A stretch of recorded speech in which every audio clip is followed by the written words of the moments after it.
Olá, sejam bem-vindos a mais um Urbanidades, o podcast sobre o urbano brasileiro.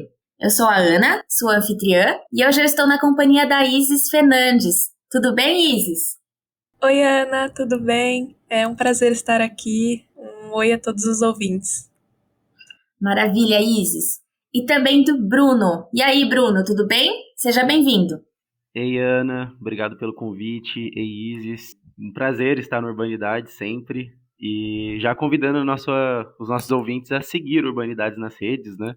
@UrbanidadesFM no Twitter, @Urbanidadespodcast no Instagram e o site do Urbandata Brasil, nosso laboratório lá no Facebook. Só procurar por Urbandata Brasil. Obrigado. Nossa, obrigada, Bruno. É sempre importante lembrar das nossas redes sociais e da importância de você, ouvinte, de nos seguir em todas elas, né? Obrigada, Bruno. Bom, e hoje nós recebemos o Marcelo Detroit. Tudo bem, Marcelo? Seja muitíssimo bem-vindo. Oi, Ana. Olá, Ana, Bruno, Isis, audiência do Urbanidades, esse programa tão importante para discutir as questões urbanas no mundo e no Brasil. É um prazer estar com todas as pessoas aqui hoje e eu espero que seja uma conversa bastante proveitosa. Será, tenho certeza, Marcelo. Muito obrigada pela sua presença aqui. Bom, o nosso convidado de hoje, o Marcelo, ele é doutor e mestre em Cultura e Sociedade pelo Programa Multidisciplinar de Pós-Graduação em Cultura e Sociedade do Instituto de Humanidades, Artes e Ciências da Universidade Federal da Bahia. A sua tese recebeu menção honrosa no Prêmio CAPES de Teses de 2022. Ele é bacharel em Comunicação Social com habilitação em Jornalismo pela Unesp e atua há 20 anos como comunicador. As suas pesquisas estão relacionadas ao estudo das cidades na relação com as mobilidades, as subjetividades e a questão climática a partir de uma perspectiva interseccional e multidisciplinar. Hoje nós estamos aqui para conversar sobre a sua tese, que é intitulada Salvador, Cidade Movente, Corpos Dissidentes, Mobilidades e Direito à Cidade. Bom, Marcelo, eu acho que é bem legal se a gente começar a nossa conversa de hoje falando sobre a metodologia do seu trabalho. Você mencionou no começo da sua tese como as mobilidades se configuram como um desafio metodológico e também como foi uma importante categoria teórico-metodológica incorporada na sua pesquisa. Na parte empírica, notamos que você exercitou uma etnografia de perto e de dentro, que também se relacionou com a perspectiva de um método regressivo e progressivo dos dados e dos documentos que você analisou. Também nós entendemos que você se preocupou em exercitar uma visão multirreferenciada e a partir da perspectiva da multidisciplinaridade. Você pode nos contar como é que se deu essa estruturação metodológica da sua pesquisa e qual foi o papel das mobilidades nesse processo? Posso sim, Ana. Primeiro que, enfim, é uma novela, né? Primeiro que foi muito difícil encontrar um lugar para desenvolver minha pesquisa. Eu não tenho vergonha de falar isso, mas eu fui reprovado em 5 seleções em departamentos de sociologia em universidades espalhadas pelo Brasil. E eu insistia muito em fazer esse trabalho na sociologia, também depois comecei a tentar compreender o porquê, né? Eu vim da comunicação social, então veio de uma formação de teoria crítica muito forte. Só que durante o mestrado eu mergulhei muito profundamente no pós-estruturalismo e estava me sentindo um pouco sem chão. E estava precisando, de fato, partir para teorias mais concretas, materialistas. Estava com vontade de revisitar a teoria crítica. Então, a minha ideia era voltar para a sociologia. Eu achava que era o lugar que seria mais aceito o meu projeto, que era um projeto bastante ambicioso. Mas, para minha surpresa, foi um verdadeiro terror passar por essas seleções. E eu fui reprovado em todas, não à toa. Depois fui percebendo, né? A professora Isabelle Stengers diz que das ciências humanas, a sociologia é aquela mais dura, mais positivista. A professora Denise Ferreira da Silva, que é uma filósofa brasileira, vai dizer que existe uma crise, né, ontoepistemológica na sociologia, que tem medo de sair da gaiola disciplinar. Então comecei a perceber assim que quando estava na banca, e a banca estava questionando a maneira como eu falava o nome do Henri Lefebvre, né, fazendo questão de falar o sotaque francês, eu percebia que estava fora, acusaram o meu projeto de ser ideológico. Então eu falei assim, olha, eu estou numa entrevista com a Escola Sem Partido, ou essas pessoas não leram Paulo Freire, sabe? E creem no conhecimento como uma entidade neutra. Então eu fui vendo que não tinha como continuar na sociologia e minha solução foi retornar ao instituto que eu havia feito um mestrado, o Instituto Professor Milton Santos, que é vinculado à Universidade Federal da Bahia. E mesmo lá foi muito difícil entrar, porque eu estava trabalhando com uma teoria nova, que é a teoria da escola de Lancaster, que foi John Urry que começou a pensar isso na virada dos anos 90 para 2000. Nunca ninguém tinha trabalhado com isso dentro da Universidade Federal da Bahia, especialmente dentro do meu instituto.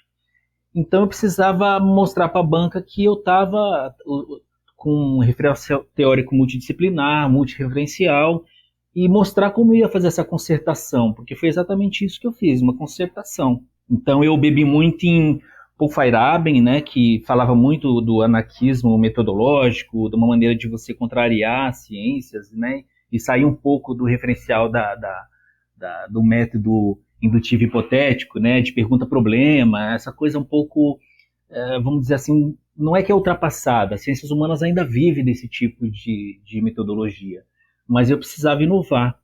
Então me apoiei em 2 paradigmas novos, né, o paradigma socioespacial, que é do Lefebvre, porque ele justamente vai mostrar que vai sair do paradigma ecológico, que o ser humano era visto apenas como uma coisa que transformava o espaço, e Lefebvre vai dizer, não, o ser humano transforma o espaço, mas espaço também transforma o ser humano. Então ele cria um novo paradigma socioespacial e vai trabalhar mais profundamente o método regressivo progressivo, que nada mais é que o método de trabalho de Marx. Marx voltava sempre ao passado e fazia comparações com o presente, né? Então, nenhum deles vai definir exatamente como é feito esse método. Isso está sugerido nos estudos que eles fizeram. Então, a primeira dificuldade foi tentar criar uma tradução do que seria esse método regressivo progressivo do Lefebvre. Eu tinha esse como um dos apoios teóricos, e o outro apoio teórico foi o giro da mobilidade, né? A teoria do John Urry, que passava a ver a mobilidade não como aquele estudo simples de deslocamento, de origem e destino, mas não, pensar a mobilidade como uma complexidade enorme que estabelece uma ciência social movente que vai pensar nas imobilidades, em práticas de moradia, em tomadas de lugares, constituir relações econômicas, sociais e políticas a partir do movimento. E claro que, tendo a ambição de contar 4 séculos de história de um lugar complexo como Salvador, eu correria o risco também de ficar perdido no tempo. Então trabalhei com a ideia de acontecimento. A ideia de acontecimento é uma ideia que está um pouco presente na história, a partir de autoras como Arlette Farge, por exemplo, que vai ver o acontecimento como um fragmento da realidade. E, obviamente, como eu vinha também de um estudo muito profundo no pós-estruturalismo, eu me apoiei em Deleuze e Guattari para falar de acontecimento a partir da filosofia da diferença e pensar acontecimento como a expressão de uma singularidade, ou seja, algo que acontece no tempo e no espaço, mas também tem reflexo no corpo. Então, eu fui equilibrando todos os desafios que eu tinha para fazer a tese em cima de teorias díspares, aparentemente que não dialogavam. Meu trabalho foi justamente fazer essa concertação. Olha, eu vou usar para falar sobre isso essa teoria, para falar sobre isso essa outra teoria.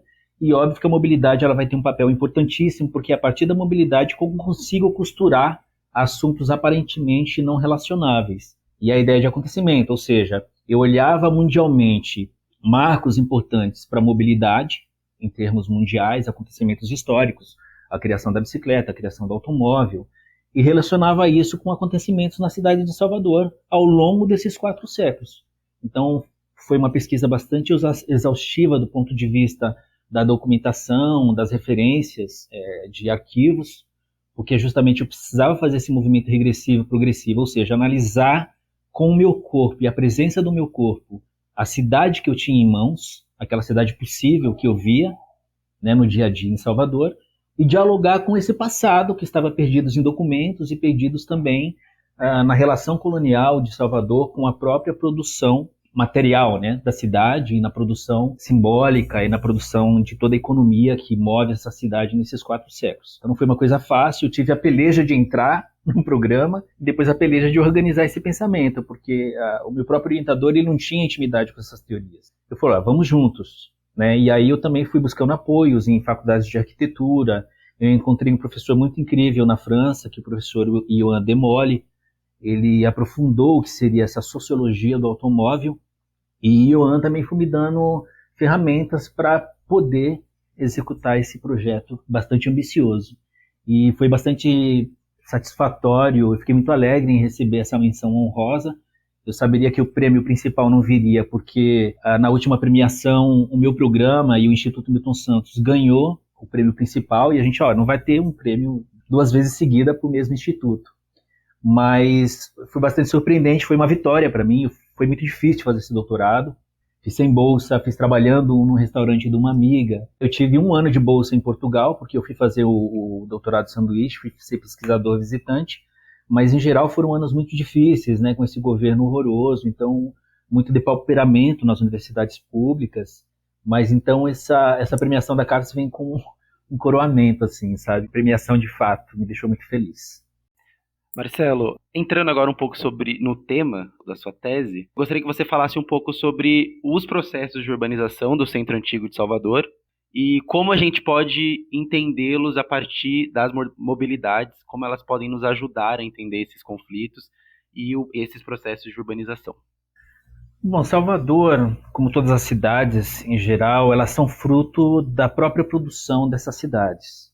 Salvador tem a marca colonial impressa em todos os seus processos de urbanização. Ainda hoje, né, são processos marcados pela violência, são processos marcados pelo que eu vou chamar também de trauma urbano, que são modificações muito fortes ocorridas no tecido urbano e que contrariam expectativas e formas de existir nessa cidade.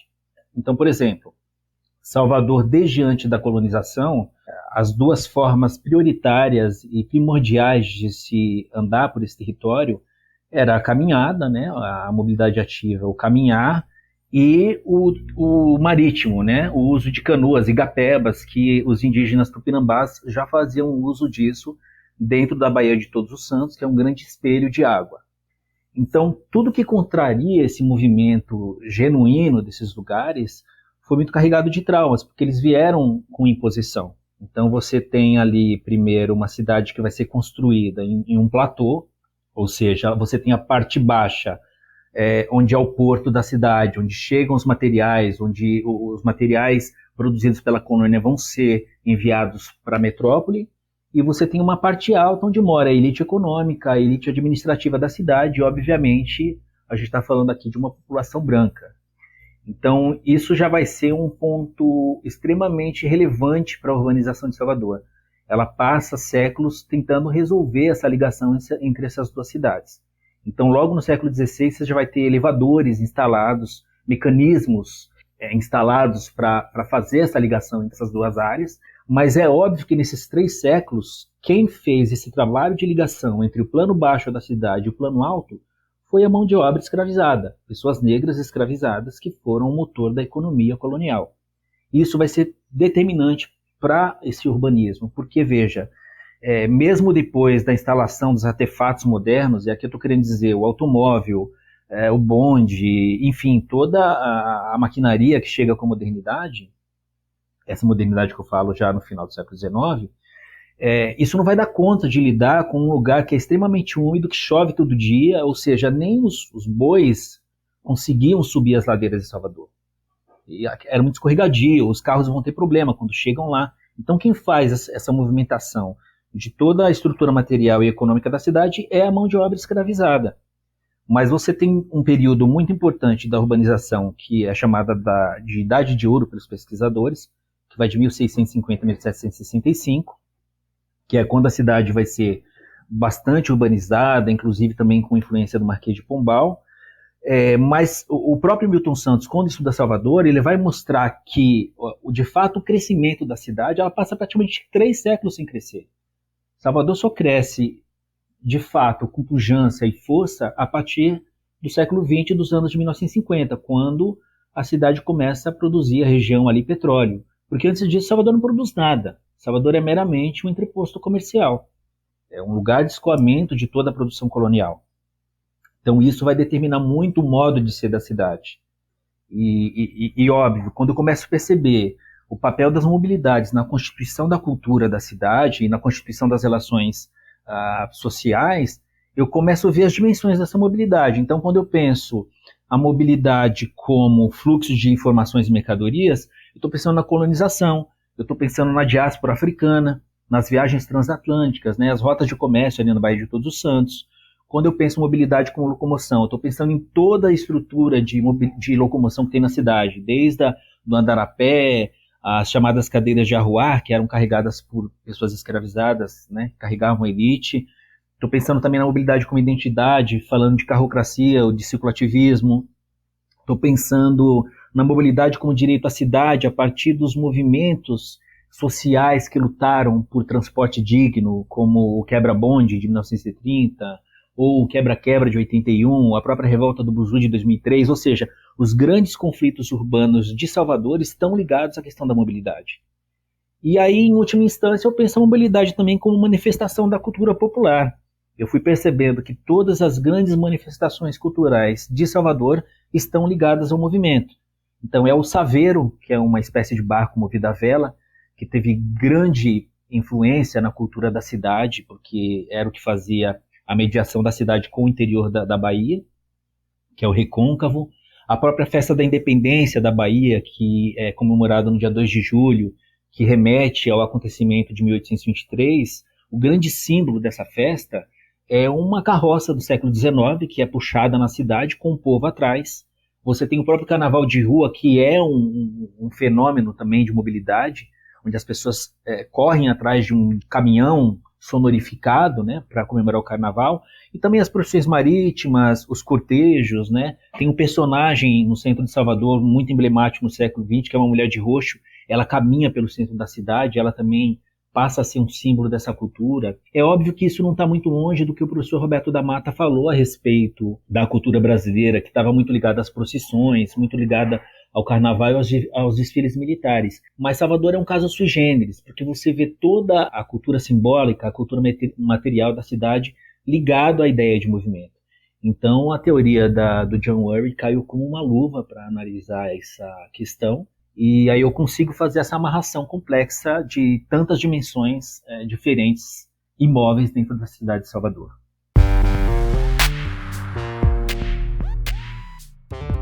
O Urbanidades é apenas uma das iniciativas do Urban Data Brasil, banco de dados bibliográfico sobre o urbano brasileiro.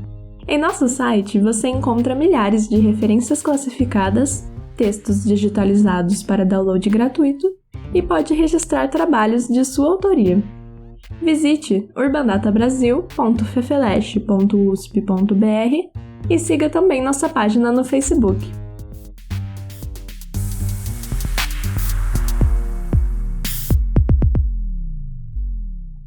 Marcelo, entendendo a cidade como fruto constante de crises e disputas, você pode discorrer um pouco especificamente sobre Salvador e sobre esse tema? Como você construiu essa reflexão sobre a história de Salvador como um cenário de disputas e a partir do papel do carro e da perspectiva do direito à cidade? Eu fui percebendo a partir desses conflitos, né, desses traumas urbanos, né, que a cidade ela foi se moldando a partir do que chegava de novo dentro do escopo urbano. As modificações eram feitas em função daquilo que movimentava a cidade. Por exemplo, a gente tinha uma igreja, que foi uma das primeiras igrejas da cidade, ela foi demolida para a passagem do bonde. E assim, hoje não tem mais bonde, e o lugar onde é a ruína, onde era a igreja, agora aparecem as ruínas. E depois você vai ter a retirada dos bondes para a chegada dos automóveis. Então a cidade está o tempo inteiro se reformando a partir desse modo de locomoção. E também retirando os grandes mercados das áreas centrais para passagem de grandes avenidas. E com Salvador não foi diferente, foi muito influenciado pelas ideias do Barão de Haussmann, que lá no século XIX na França destruiu a Paris, né, para passagem de grandes avenidas, e isso meio que ainda é a tônica levada nos dias de hoje em relação ao urbanismo. As pessoas não querem nem saber, abre uma avenida, abre tudo isso aqui. E de fato, especialmente no caso dos automóveis, quando a gente pensa que você está abrindo novas vias, tentando resolver o problema da cidade, isso é uma mentira, isso não vai acontecer. Isso só vai criar mais demanda para a utilização do automóvel. Então, nessa perspectiva, as revoltas de Salvador, por exemplo, a greve dos lenhadores, que foi também um movimento móvel que aconteceu no século XIX, que foi a primeira greve, vamos dizer assim, do Brasil, e o João José Reis, um historiador, fala muito sobre isso. Ela vai mostrar para a cidade como aquele modo de mover pessoas através das cadeiras de arruar e dos elementos que eram vendidos, né, do comércio, como aquilo vai afetar a cidade. E da mesma forma a chegada do automóvel, ele vai romper essa cidade, esse centro histórico com novas avenidas. Houve muitas tentativas de disciplinamento das ruas. Salvador, em 1930, existia uma discussão assim, sobre impedir os pedestres de andar na rua. Agora veja, as ruas não foram criadas para os automóveis. As ruas sempre existiram como um lugar múltiplo de execução de várias atividades e não apenas o transitar. Sempre foi lugar de manifestação, sempre foi lugar de venda de coisas, de passeios das pessoas, e essa cultura ainda é muito forte em Salvador, andar na rua. As pessoas não disciplinaram muito essa norma, principalmente nessa área central que eu estudei. Então o automóvel ele chega tentando disciplinar, e isso foi um fenômeno mundial também, mas em Salvador isso chega com muito peso na tentativa de disciplinar essa cidade, e isso não acontece, até hoje não acontece. Então você veja que o que eu chamo de corpo dissidente são justamente essas resistências às normas estabelecidas. Então o andar a pé ele ainda é muito forte, ele contrapõe muito essa ideia do automóvel. E os prejuízos têm sido enormes desde a chegada dos automóveis nas grandes cidades, em especial em Salvador.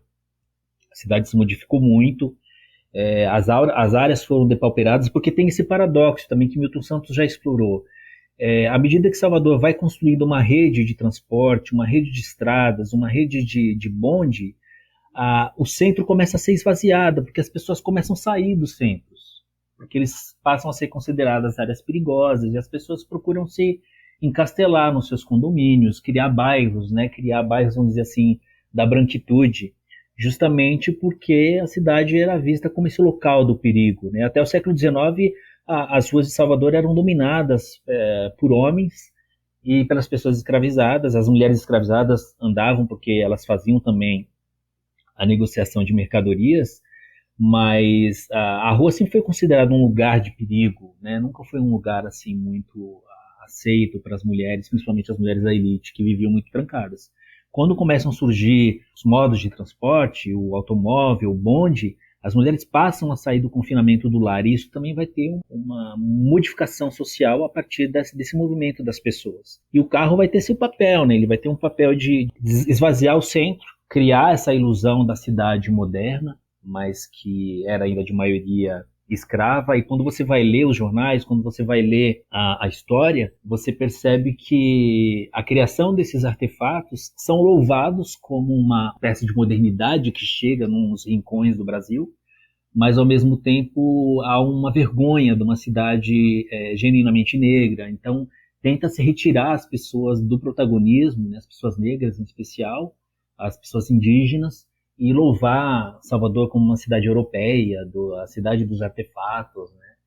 E, claro, Salvador, desde que foi fundada, tentaram criar uma Lisboa tropical, né? Existe até essa denominação de Salvador, Lisboa tropical, porque justamente é parecido, né? A topologia da cidade é muito parecida com Lisboa, que também é uma cidade cheia de níveis, de 2 níveis. Então tenta-se criar essa cenarização, né, para a criação dos ares da modernidade. Mas Salvador sempre foi o que é, uma cidade negra, indígena, e onde se sobrepõe o modo, a caminhada, o andar como principal elemento de locomoção. Mas para mim, historicamente olhando a cidade e todos esses conflitos que existiram, a grande luta em Salvador é entre os modos de transporte de rodas contra o marítimo. Então, desde a chegada do carro de boi, depois a chegada do bonde e da chegada do automóvel, tudo isso visou minar o transporte marítimo, que de fato era o transporte genuinamente da cidade. Até o século XIX, as pessoas ninguém queria ir de bonde, preferiam andar pegar o barco para se locomover a lugares mais distantes da cidade.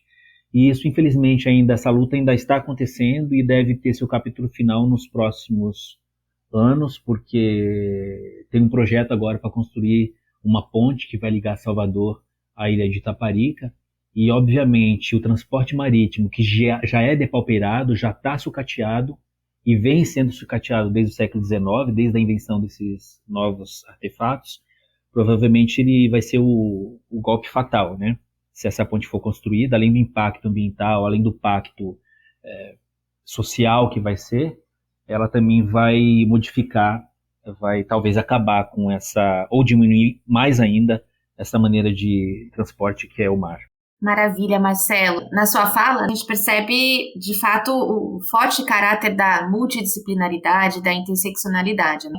São muitos aspectos abordados na sua pesquisa, em todo o seu trabalho.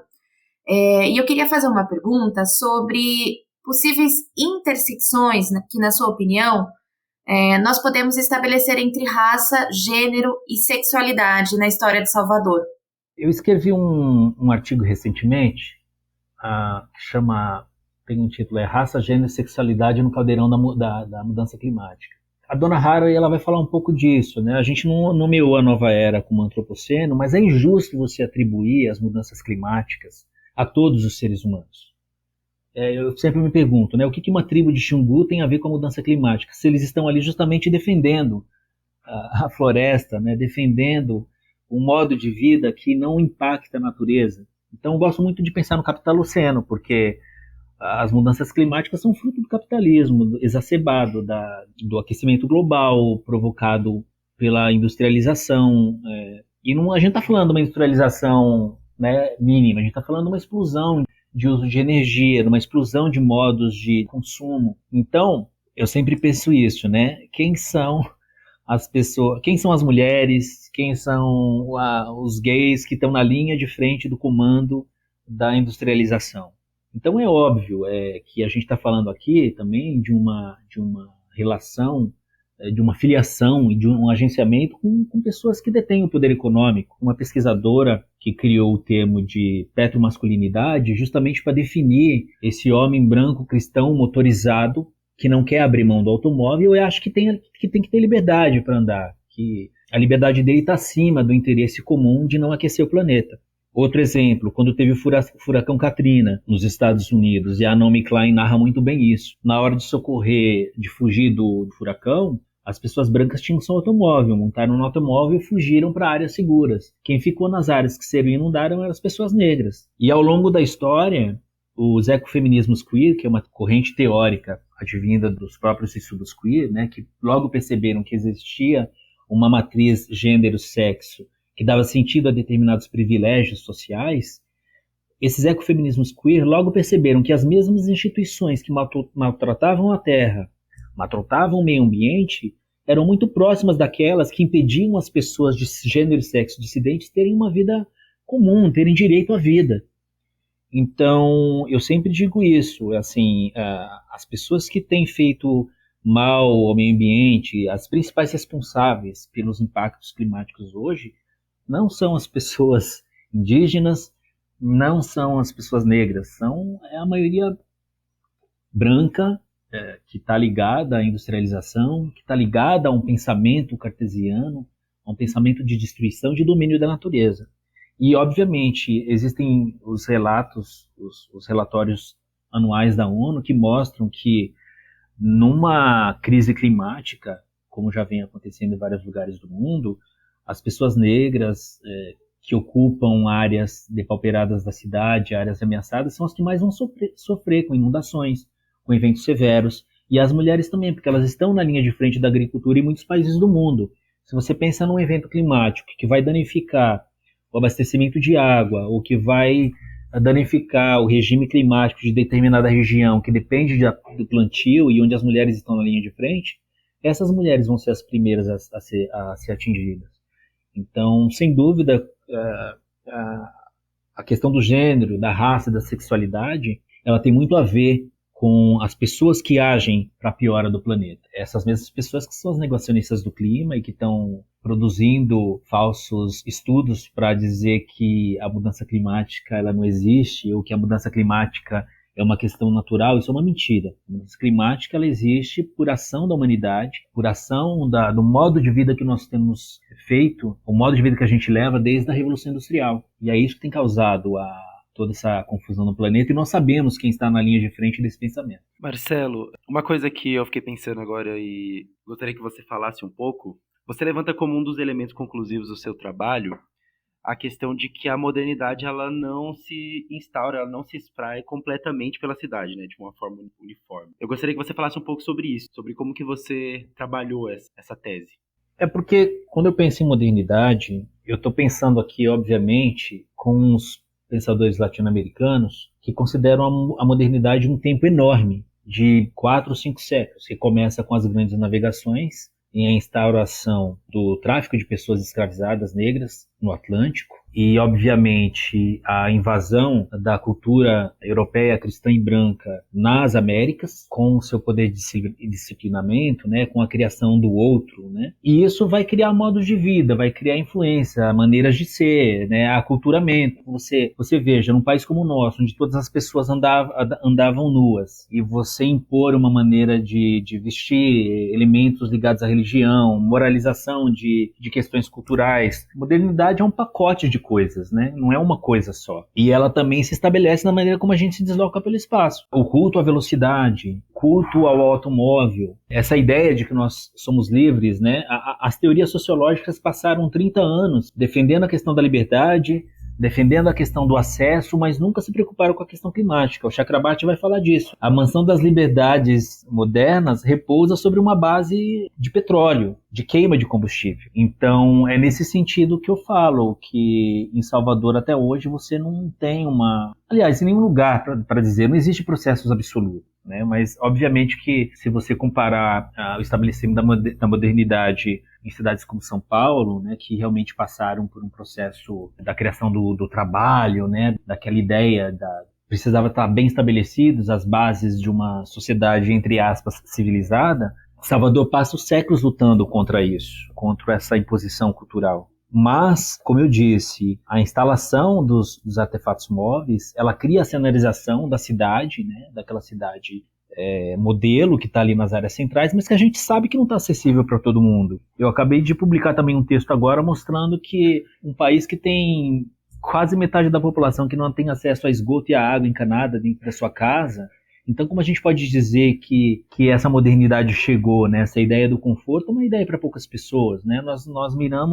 Nós julgamos pelo modo de vida que nós levamos, mas nós sabemos que a grande maioria das pessoas não tem acesso a essas coisas. Com o automóvel é a mesma coisa. Eu trabalho no Instituto agora, Multiplicidade e Mobilidade Urbana. Nós fizemos um levantamento e descobrimos que em 70% dos lares de pessoas pretas não existe o carro, enquanto esse valor é de 34% para os lares de pessoas brancas. Então a gente está falando de um fenômeno, quem está dirigindo os carros na sua grande maioria são as pessoas brancas, então se trata sim de um privilégio e que muitas pessoas não vão abrir mão, e a gente já tem toda a questão da política pública que é feita sem dar valor ao transporte coletivo, que fica muito difícil as pessoas poderem abandonar as suas convicções e as suas práticas sociais. Então as pessoas querem usar o carro, desejam ter um carro, só que a gente sabe que isso está botando o mundo a perder, né? Que as cidades estão impossíveis de viver, as pessoas estão perdendo muito tempo no trânsito.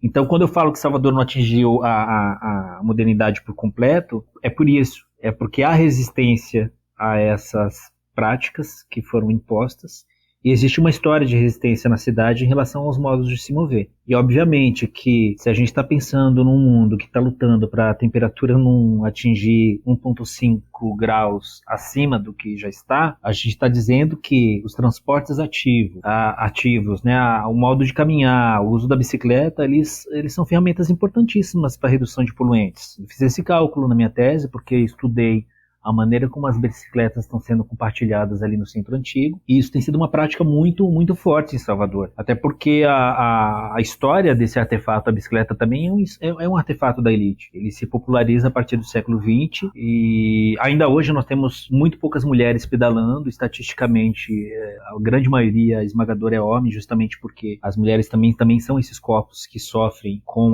o espaço urbano, né? Elas não têm essa liberdade como o gênero masculino tem. Então acho que são coisas que a gente precisa pensar, né? Até que ponto a modernidade consegue entregar aquilo que ela promete, porque até hoje ela não entregou. Acho que o mundo piorou bastante e tem piorado em termos de acesso, em termos de Só em 2020 nós perdemos 32 mil pessoas no trânsito. A gente está falando de uma coisa, sem falar nos gastos hospitalares, com pessoas que ficam com injúrias gravíssimas. Então, acho que são assuntos que são super atuais e que precisam ser discutidos o tempo todo.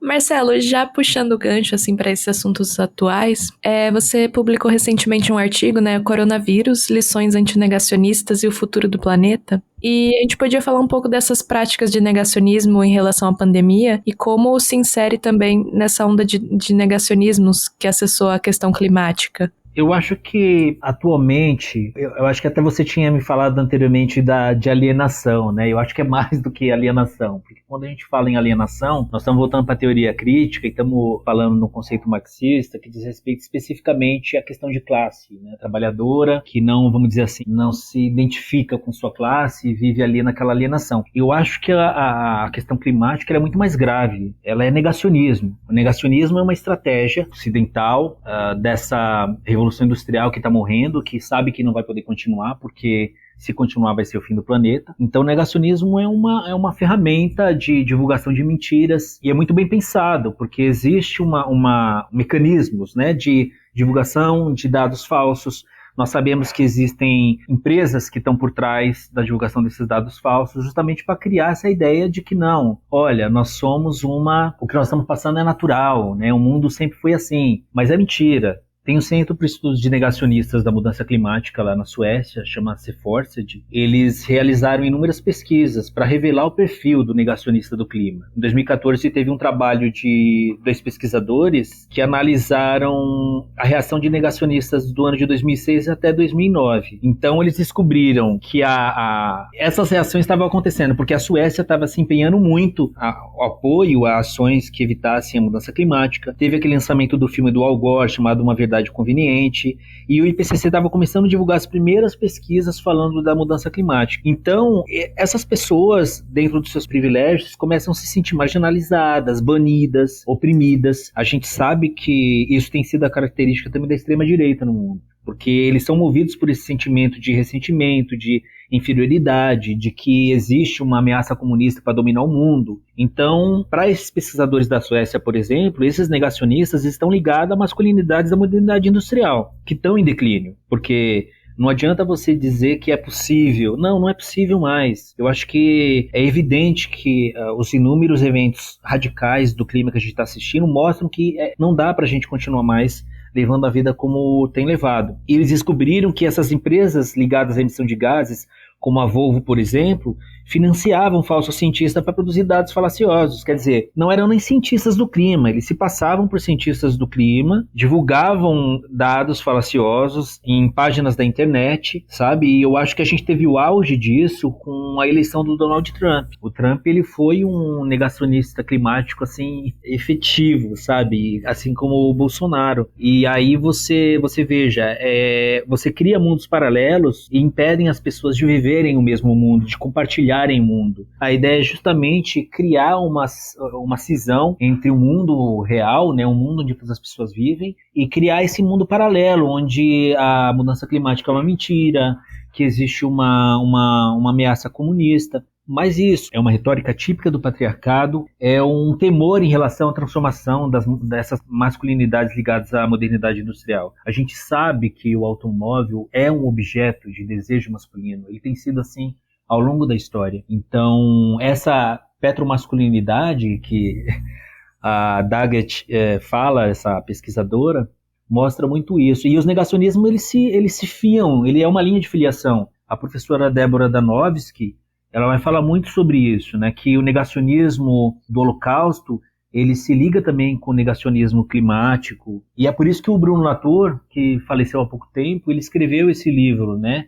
Down to the Earth, onde ele fala um aterramento, que é um momento de aterrar, nós precisamos voltar para o planeta, botar os pés no planeta e ter a consciência de que é preciso unir as pessoas de novo em torno de um bem maior, que não são os estados nacionais, não é a soberania de nenhum país, porque isso aí é coisa do Holoceno, passou. Agora não tem mais Estado soberano no sentido de, eu vou fazer o que eu quiser com a Amazônia. Não, agora é preciso realmente uma consciência de que está tudo totalmente interligado no planeta e que ações na Amazônia podem prejudicar o mundo inteiro, ações de derretimento de geleira no norte podem prejudicar a gente aqui no sul global também.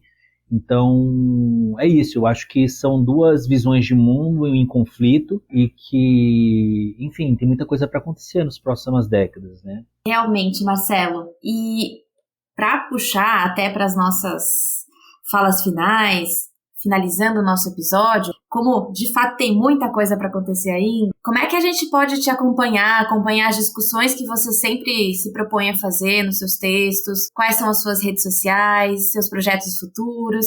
Se você puder contar um pouquinho também do seu grupo de pesquisa.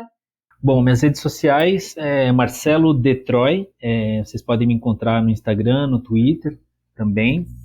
Atualmente eu estou trabalhando em duas frentes, quer dizer, são mais ou menos três frentes. Eu estou trabalhando no Instituto de Pesquisa Multiplicidade e Mobilidade Urbana, é um instituto de pesquisa fundado pela Gláucia Pereira. A Gláucia é uma física e é uma mestra em administração com especialidade em dados quantitativos. Então, lá dentro desse instituto, a gente trabalha transformando pessoas e construindo conhecimento para a construção de cidades melhores. Lá no instituto, eu sou editor de um journal, um periódico científico chamado Journal of Sustainable Urban Mobility. Nós estamos agora preparando um dossiê temático sobre tarifa zero. Então, quem quiser pode digitar na internet JOSUM, JOSUM, né, ou Journal of Sustainable Urban Mobility. Nós vamos abrir a chamada para receber textos para publicar esse dossiê em março de 2023. Então, essa tem sido uma das linhas de frente da minha pesquisa. Fora isso, eu coordeno uma linha de pesquisa dentro do NUCUS, que é o Núcleo de Pesquisa e Extensão em Culturas, Gêneros e Sexualidades, da Universidade Federal da Bahia. Nós somos um dos grupos mais antigos de estudo sobre sexualidade e gênero. Nós temos 6 linhas de pesquisa. A minha linha de pesquisa é sobre cidades, corpos e territorialidades dissidentes. Então, ali nós temos cerca de 10 pessoas pesquisadoras que pensam as intersecções entre gênero, raça, sexualidade no espaço urbano. Estamos finalizando um dossiê agora e vamos publicar essa pesquisa em dezembro, com autores incríveis de vários lugares do Brasil. E eu também tenho pesquisas paralelas com outros pesquisadores. Trabalho com pesquisadores das ciências experimentais, tentando dialogar o campo da humanidades com o campo da ciência experimental, comparar metodologias. Acabei de finalizar uma pesquisa no interior de São Paulo, numa cidade de 30 mil habitantes, mostrando como a chegada do automóvel e a popularização do automóvel modifica as relações sociais na cidade, como dificultou o acesso às ruas, como as pessoas passaram a deixar de andar na rua em função do automóvel, e ao mesmo tempo mostrando que existe uma massa enorme de trabalhadores que ainda faz uso da bicicleta. Então eu estou finalizando essa pesquisa no interior de São Paulo, estou com o IPMMU, que é o Instituto Multiplicidade, e o JOSUM, e estou também fazendo pesquisas, parcerias com outros institutos, e agora também começando a planejar meu pós-doutorado, que eu espero fazer, se não em 2023, em 2024, mas eu queria aprofundar as relações da política com a mobilidade. Eu queria compreender agora como que os movimentos ativistas têm conquistado avanços dentro do campo da mobilidade urbana e das cidades. Então, estou com muita coisa, fazendo sempre muita coisa, e torcendo para que agora no Brasil a gente retome as políticas urbanas, retome a discussão sobre mobilidade urbana, faça valer de fato a política nacional de mobilidade urbana. Eu acho que as eleições foram super importantes para a gente mostrar a importância da mobilidade urbana, não só em termos desses bloqueios que aconteceram, a atuação da PRF, da Polícia Rodoviária Federal, mostrando que a mobilidade é fundamental para o acesso à democracia, mas também a discussão da tarifa zero, né, do passe livre. Eu acho que os modelos de financiamento do transporte nas cidades, eles são falhos e ao longo dos anos se transformaram em verdadeiro negócio, pouco transparente para a população, para a democracia em geral. Então acho que existe uma vontade agora popular mais do que nunca de repensar a maneira como a mobilidade urbana está sendo ofertada para a população. E então acho que tem muita coisa para ser pensada e espero que mais pessoas possam vir para esse campo e dar novos olhares para a mobilidade urbana, que a gente está precisando de mais pessoas falando sobre isso. Maravilha, Marcelo. Parabéns por toda a sua trajetória, muita coisa e muitos projetos futuros. Fiquei muito animada em te ouvir agora. Eu queria agradecer a você pela presença, por estar conosco hoje, por topar participar do nosso podcast. E também queria agradecer muito ao Bruno e à Isis pelo suporte, pela participação e por toda a colaboração. E para encerrar agora, mesmo e de fato, se você pudesse deixar uma mensagem final aos nossos ouvintes, a gente te agradeceria muito. Bom, eu agradeço, Ana, você foi muito gentil desde o início da nossa interlocução, ao Bruno, à Isis. Eu gosto muito do podcast, sempre ouço, para mim é uma referência também. Eu queria deixar uma mensagem para as pessoas, para elas pensarem que a mobilidade urbana e as subjetividades, elas regulam as oportunidades de vida das pessoas na cidade. Então, o nosso direito de ir e vir, né, que as pessoas gostam tanto de falar, ele deve valer para todas as pessoas. Então, a gente tem que perceber que nem todas as pessoas têm condições de pagar uma tarifa, que nós temos uma enorme quantidade de pessoas, especialmente as negras, que não conseguem ter acesso a esse serviço, porque ele é de fato caro, existe muito desemprego no país.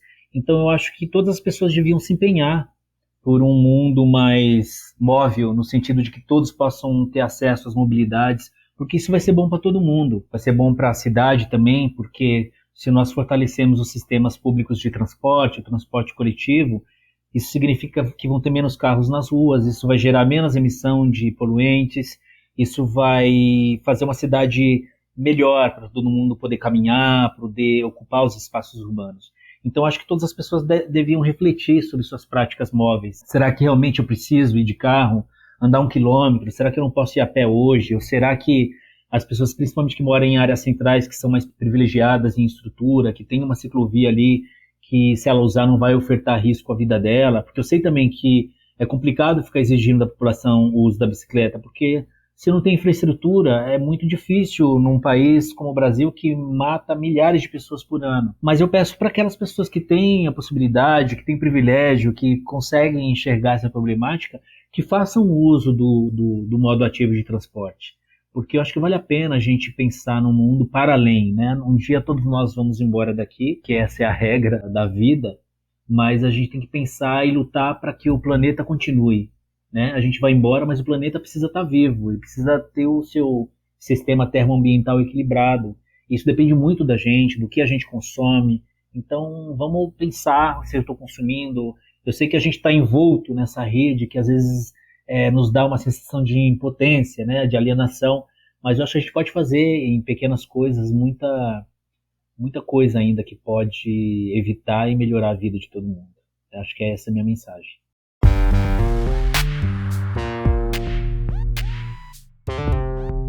Este episódio foi editado por Gabriele Oliveira Gonçalves. O Urbanidades é produzido pelo Urban Data Brasil, banco de dados bibliográfico sobre o Brasil urbano. Ele é feito por bolsistas e associados, sob coordenação da professora Bianca Freire Medeiros. O Urban Data está vinculado ao Centro de Estudos da Metrópole e está sediado no Departamento de Sociologia da Universidade de São Paulo. Visite o perfil do Urbanidades no Instagram, @Urbanidadespodcast, e a página do Urban Data Brasil no Facebook.